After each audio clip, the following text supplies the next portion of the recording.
نحمده ونصلي ونسلم على رسوله الكريم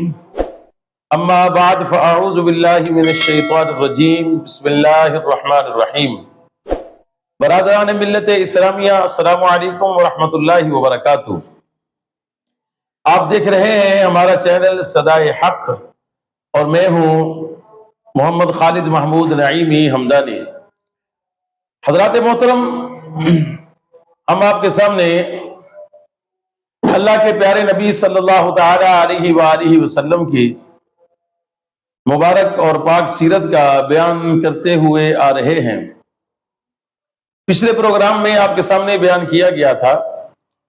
کہ اللہ کے نبی صلی اللہ تعالی علیہ وآلہ وسلم نے جب سفر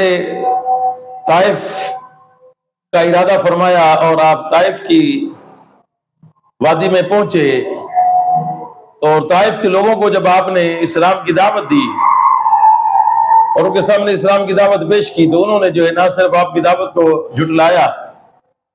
اس دعوت کو قبول نہ کیا، بلکہ انہوں نے ایک بہت ہی زیادہ بے ایمانہ اور جاہلانہ قسم کا رویہ حضور نبی پاک صلی اللہ تعالی علیہ وآلہ وسلم کے ساتھ اختیار کیا۔ اللہ کے نبی صلی اللہ تعالی علیہ وآلہ وسلم کے قلب اطہر شدید رنجیدہ ہوا۔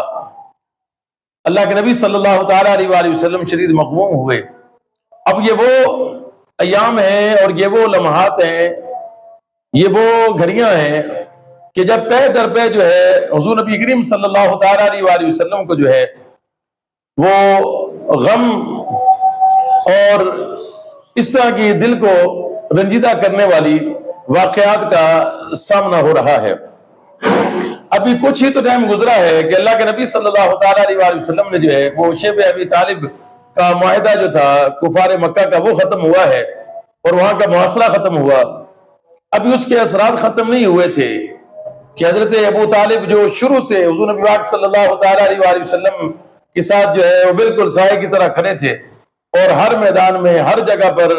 حضور نبی کریم صلی اللہ تعالی علیہ وآلہ وسلم کا انہوں نے ساتھ دیا،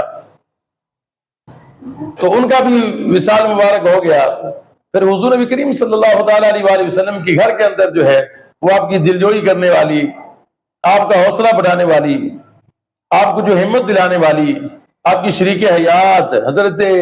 خدیجہ الکبریٰ رضی اللہ تعالیٰ عنہ، آپ کا وصال مبارک بھی ہو گیا۔ پھر حضور نبی کریم صلی اللہ تعالی علیہ وآلہ وسلم نے کفار مکہ کو اسلام کی دعوت دی، لیکن کوئی جو ہے وہ آپ کی دعوت کو قبول کرنے کے لیے تیار نہیں تھا۔ پھر آپ نے ارادہ فرمایا کہ میں شہر سے باہر جا کر جو ہے لوگوں کو اپنے اسلام کی دعوت دیتا ہوں اور ان کو جو ہے وہ اسلام پیش کرتا ہوں تو وہ اسلام کو قبول کریں گے۔ تو آپ سب سے پہلے طائف کے وادی میں گئے اور طائف کے لوگوں کے پاس گئے تو انہوں نے جس طریقے سے حضور نبی کریم علیہ الصلوۃ والسلام کے ساتھ رویہ رکھا وہ ہم اپنے پچھلے پروگرام میں آپ کے سامنے بیان کر چکے ہیں۔ اب یہ پے در پے یہ کے بعد دیگرے جو ہے حضور نبی کریم علیہ الصلوۃ والسلام کو جو ہے وہ دل کو رنجیدہ کرنے والے، افسردہ کرنے والے واقعات جو وہ ہو رہے تھے۔ یہ وہ لمحات ہیں جب گھر کے اندر حوصلہ دینے والی وہ وفادار شریک حیات بھی نہیں ہیں اور آپ کے ساتھ جو ہے وہ سائے کی طرح چٹان کی طرح کھڑے ہونے والے چچا حضرت ابو طالب بھی نہیں ہیں۔ اور پھر حضور نبی کریم علیہ الصلوۃ والسلام نے طائف کے میدان سے واپس آ کر، طائف کی بستی سے واپس آ کر پھر اور دیگر قبائل کی طرف آپ نے جانے کا ارادہ فرمایا اور ان کو جو ہے اسلام کی دعوت دی، لیکن کسی نے بھی جو ہے وہ حضور نبی کریم صلی اللہ تعالی علیہ وآلہ وسلم کی دعوت پر جو ہے وہ لبیک نہ کہا اور کسی نے حضور پاک علیہ الصلوۃ والسلام کی اسلام کی دعوت کو قبول نہ کیا۔ اللہ کے نبی صلی اللہ تعالی علیہ وآلہ وسلم اپنے مشن پر استقامت کے ساتھ کھڑے ہیں، لوگوں کے سامنے اسلام کی دعوت دے رہے ہیں، لیکن دل رنجیدہ ہے، دل افسردہ ہے۔ اللہ تبارک و تعالیٰ جب اپنے محبوب علیہ الصلوۃ والسلام سے بڑی محبت فرماتا ہے، اللہ اپنے نبی صلی اللہ تعالی علیہ وآلہ وسلم سے بے پناہ پیار فرماتا ہے۔ ہماری محبتیں ہم تو اللہ کے نبی علیہ الصلوۃ والسلام کے ساتھ جو اللہ کو محبت ہے اس کے سامنے بھلا کیا حیثیتیں رکھتی ہیں؟ کوئی اللہ کے نبی علیہ الصلوۃ والسلام کی شان میں گستاخی بے ادبی کرے، اللہ تبارک و تعالیٰ قرآن پاک کی آیات کو نازل کر کے اس کا جواب ارشاد فرماتا ہے۔ جب اللہ نے اپنے محبوب علیہ الصلوۃ والسلام کے قلب اطہر کو، حضور علیہ الصلوۃ والسلام کے مبارک دل کو رنجیدہ پایا، مغموم پایا، تو اللہ کے نبی صلی اللہ تعالی علیہ وآلہ وسلم نے جبریل امین کو کہا کہ جبریل جاؤ اور میرے محبوب صلی اللہ تعالی علیہ وآلہ وسلم کو میرے پاس عرش پر بلا کر لاؤ، جنت کو سجا دو آسمان کو سجا دو، حوروں کو بولو کہ اور مزید ہار سنگار کر لیں اور چراغاں کر دو، اور ایک فرشتوں کی فوج لے کر جو ہے، جنت کی سواری لے کر جو ہے میرے محبوب علیہ الصلوۃ والسلام کی بارگاہ میں حاضر ہو جاؤ، اور جا کر پیغام دو کہ اے اللہ کے نبی صلی اللہ تعالیٰ علیہ وآلہ وسلم، آپ کا رب جو ہے وہ آپ کو عرش پر بلا رہا ہے۔ یہ وہ لمحات ہیں، یہ وہ ٹائم ہے جب اللہ تبارک و تعالیٰ نے اپنے محبوب نبی صلی اللہ تعالیٰ علیہ وآلہ وسلم کو معجزہ معراج عطا فرمایا۔ حضرات محترم، معجزہ معراج یہ عقیدتوں اور محبتوں کا ایک سفر ہے، یہ پیار و محبت کا ایک سفر ہے، یہ محبوب اور محب کے درمیان ہونے والی ملاقات کا ایک سفر ہے۔ یہ وہ سفر ہے کہ جس کے اندر اللہ تبارک و تعالیٰ نے اپنے محبوب نبی صلی اللہ تعالیٰ علیہ وآلہ وسلم کو کمال شان عطا فرمائی، اللہ کے نبی علیہ الصلوۃ والسلام کی شانوں کا اظہار فرمایا۔ اللہ کے نبی صلی اللہ تعالیٰ علیہ وآلہ وسلم نے، اللہ کے نبی علیہ الصلوۃ والسلام کے لیے اللہ تبارک و تعالیٰ نے جنت سے سواری بھیجی، جنتی لباس بھیجے، فرشتوں کے ساتھ میں فوج بھیجی، جبریل امین کو کہا کہ جاؤ میرے محبوب علیہ الصلوۃ والسلام کو تیار کر کے، ان کو جنتی پوشاک پہنا کر، ان کو جنتی سواری پر سوار کر کے میرے محبوب علیہ الصلوۃ والسلام کو مسجد حرام سے مسجد اقصیٰ پر لے کر آؤ۔ پھر اللہ کے نبی صلی اللہ تعالیٰ علیہ وآلہ وسلم کے لیے مسجد اقصیٰ کے اندر ایک عظیم الشان قسم کی کانفرنس کا اور اجتماع کا اہتمام کیا گیا۔ وہ اجتماع کوئی عام نفوس نہیں تھے، اس کے اندر اللہ تبارک و تعالیٰ کے جلیل القدر نبی، انبیاء، رسول، اور وہ اجتماع کوئی 2-4 بندوں کا نہیں تھا، 1,24,000 لوگوں کا اجتماع، اور 1,24,000 وہ لوگ جو ساری نسل انسانی میں چنے ہوئے لوگ تھے، جو سلیکٹڈ لوگ تھے، ان کو اللہ کے نبی صلی اللہ تعالیٰ علیہ وآلہ وسلم کے استقبال کے لیے، آپ کو ویلکم کرنے کے لیے، اور ان کے سامنے حضور نبی پاک علیہ الصلوۃ والسلام کی شان کو ظاہر کرنے کے لیے اللہ تبارک و تعالیٰ نے مسجد اقصیٰ کے اندر سب کو جمع فرما دیا، اور پھر اللہ کے نبی صلی اللہ تعالیٰ علیہ وآلہ وسلم کو مصلی امامت پر کھڑے کر کے یہ بتا دیا کہ دیکھو یہ وہ میرا محبوب صلی اللہ تعالیٰ علیہ وآلہ وسلم ہے جو تخلیق میں سب سے اول ہے، اور بعثت میں، دنیا میں تشریف لانے کے لحاظ سے سب سے آخر میں تشریف لائے ہیں۔ اللہ کے نبی صلی اللہ تعالیٰ علیہ وآلہ وسلم کی وہاں شانیں بیان کی گئی، انبیاء کرام نے اللہ تبارک و تعالیٰ کی حمد و ثنا بیان کی، اللہ کے نبی علیہ الصلوۃ والسلام کے قصیدے پڑھے، حضور نبی کریم علیہ الصلوۃ والسلام کی شانوں کو بیان کیا۔ پھر یہاں یہ سفر ختم نہیں ہوا، عقیدتوں محبتوں کا یہ سفر معراج یہاں ختم نہ ہوا،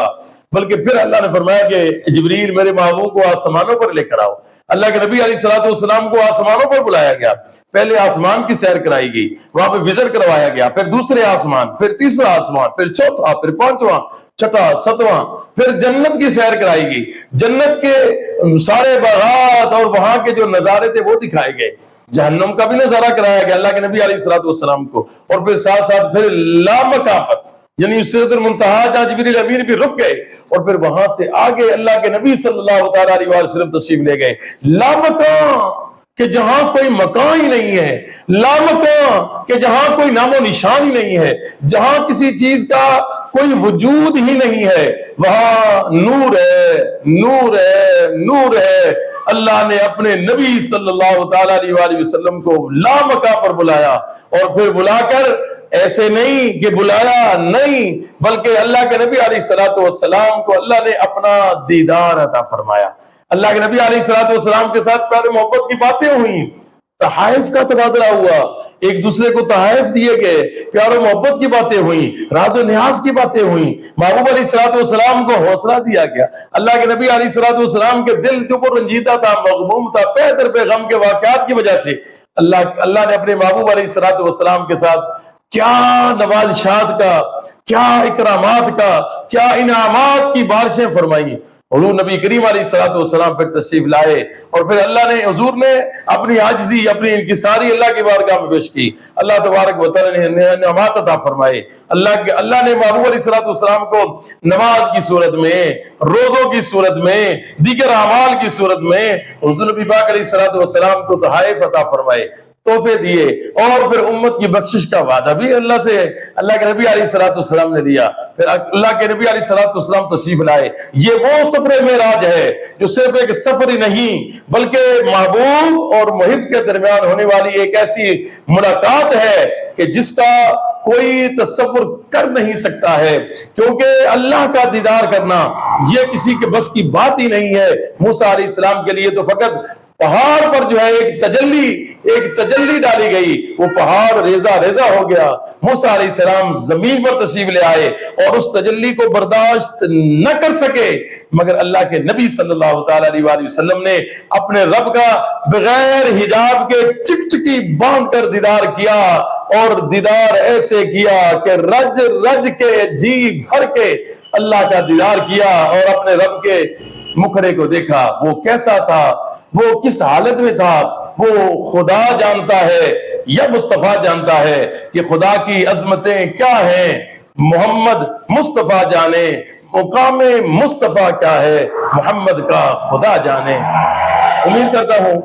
آج کا ہمارا پروگرام آپ کو پسند آیا ہوگا. آج کا ہمارا پروگرام سفر معراج کے متعلق تھا. میں نے معراج کے واقعات بیان نہیں کیے, صرف اس کا فلسفہ اور اس کا بیک گراؤنڈ اور یہ معجزہ معراج کیوں کرایا گیا, صرف اس کے اوپر آج کی گفتگو کی ہے. امید کرتا ہوں آپ کو یہ ہمارا پروگرام پسند آیا ہوگا. اگر ہمارا پروگرام پسند آئے تو اس کو اپنے دوستوں کے ساتھ ضرور شیئر کیجئے گا. آپ ہمارے چینل صدائے حق کے ساتھ جڑ جائیں, ہمارے چینل کو جوائن کریں, اور یاد رکھیں ہر اچھی بات دوسروں کے ساتھ شیئر کرنا صدقہ جاریہ ہے. اگر آپ کو ہماری آج کی یہ گفتگو اچھی لگی ہو تو اپنے دوستوں کے ساتھ ضرور شیئر کیجئے گا. فی امان اللہ. السلام علیکم ورحمۃ اللہ وبرکاتہ.